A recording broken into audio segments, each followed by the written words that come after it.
Hello, my dear friends. I'm Samantha, and welcome to the Sedge Circle podcast. How are you today? I hope you're well. As I've said in previous podcasts, being a witch to me is a lifestyle. It's more than just rituals on the full moon. My version of witchcraft permeates every part of my life. It has helped me to gain an understanding of the universe and guiding me through some of the most troubling times. In this podcast, I focus a lot on what some would consider self-help because I believe a witch needs to be more than powerful. A witch needs to be wise, and more importantly, a witch needs to be wise about themselves. They need to know themselves. Now, in order to be holistically well, we need to look at each of the 7 dimensions of our lives. If you aren't aware, the 7 dimensions of wellness are physical, mental, emotional, environmental, social, occupational, and, of course, spiritual. These 7 dimensions are intertwined with one another, and if one is out of balance, it will affect the others. I cover the dimension of spirituality almost exclusively on this podcast, but today I want to have a little fun and talk about our environments. Our environments play a big role in our mood and how centered we are. Our environments consist of the place we live, the people in it, as well as the things like having clean water and air. Our environments are the proverbial soil we plant ourselves in, where we can grow and flourish. If we live in a negative environment, we can still grow, but not as much as if we were in a positive and supportive one. Now, I grew up in a very messy house. My mother was plagued by fear and scarcity and would keep practically everything. Her mother, my grandmother, was old enough to remember the Great Depression and taught my mother everything she knew about scarcity. Everything had use, and if it didn't at the time, it would eventually. Our home was small and did not have enough places to put all the things she collected, leaving it very cluttered and very hard to keep clean. For all intents and purposes, we were poor and just couldn't afford to throw anything away. Nor could we afford quality things, which meant most of what we had was broken, but could be made functional if we knew just how to use it right. As I grew into adulthood, I carried some of these habits with me. My space was usually cluttered, and I don't even want to talk about my car. I won't go into details as I have in previous podcasts, but it wasn't until I discovered minimalism that I really started to understand what I needed and what I didn't. Having a cluttered space can affect us magically. For me, having a cluttered home makes it hard for energy to move freely. Energy can become stagnant and stuck, something none of us want. Now, that doesn't mean we can't have things. In all honesty, I have a lot of things, but those things all have a use, or they have a meaning, and for the most part, they have a home to which I can return them to when I am done with them. I say mostly because I am still on this journey myself. I don't live in a sterile, magazine-worthy home. I don't just live in my home. I have a life in it. And I never want anyone to get the idea I live in a perfectly curated home. And I have cats. Enough said. But what makes a house a witchy house?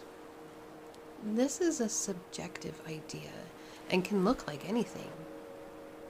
But today I wanted to share with you a few ways that I express my magic and work my magic into my home. The first decor tip is celestial decor. This is a very specific tip, but I find it carries a lot of weight. Having celestial inspired decor helps me to remember that I am a part of something so much bigger than myself or even the earth. Think things like suns, moons, and stars, of course. You can hang a little lighted star garland in a window or have a big golden sun on the wall in your living room as a focal point. A fun tip: always check the gardening section of the store you're in for wall hangings. These are often nature-related and relatively cheap, especially at the end of the season. The next witchy decor tip is plants. Now I get it. Not everyone has a green thumb or even wants to live in a greenhouse. But my plants are my friends, and I have a relationship with each one in my house. Now, here's a little secret. I consider my plants to be my familiars.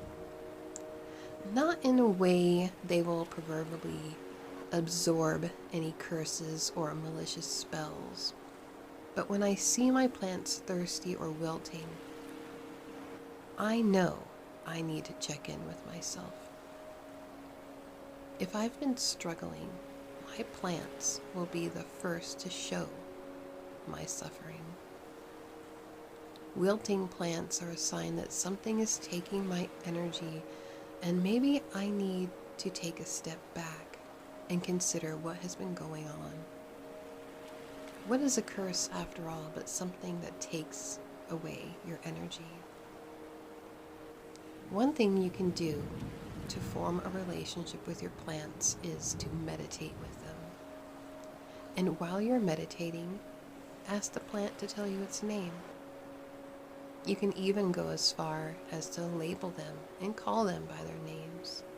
And before you say anything, yes, I definitely talk to my plants. The next witchy decor tip is natural items. These are little reminders of nature all through our home. Plants being an obvious one, but also stones and even bones we found on our journeys. I love how each little thing is a reminder of nature and her cycles. It's a simple but effective way to keep yourself grounded. This also goes for furniture. I prefer to have wood, metal, or glass instead of plastic. I find that thrift stores are a wonderful place to find well-made and even antique items. So many things I have gotten from thrift stores were so well made and withstood the test of time. The next witchy decor tip is natural scents. I personally prefer scenting my home naturally as opposed to chemical scents. I have a very delicate sniffer, and it doesn't take much to irritate my sinuses. Incense is a good way to do this, but bear in mind even some incenses can have chemical additives. And for some people, and even myself at times, the smoke from incense can be irritating. And in this case, I would consider making a room spray from essential oils. Just make sure the oils you use won't stain fabrics like your blankets, carpets, or couch. And guess what? This can even be a form of magic. You can make a room spray using essential oils such as juniper or cedar to clear out any lingering negative energy, or scents like lavender and lemon balm to create a calming atmosphere in your bedroom. The next witchy decor tip is candles. What is a witch without their candles? Candles are another way you can scent your home. And it doesn't have to come from an occult shop to be magical. Maybe you're like me and buy some of your candles from the craft store or even the grocery store. Fire is fire. And even things like jar candles can become magical. Take a moment to bless your candles to promote joy, calmness, or any other feeling you want them to. And of course, many candles also have chemical components that can be harmful to your health. So be sure to know what you are buying, if at all possible. Looking at fire has been scientifically shown to reduce stress and make us feel calm.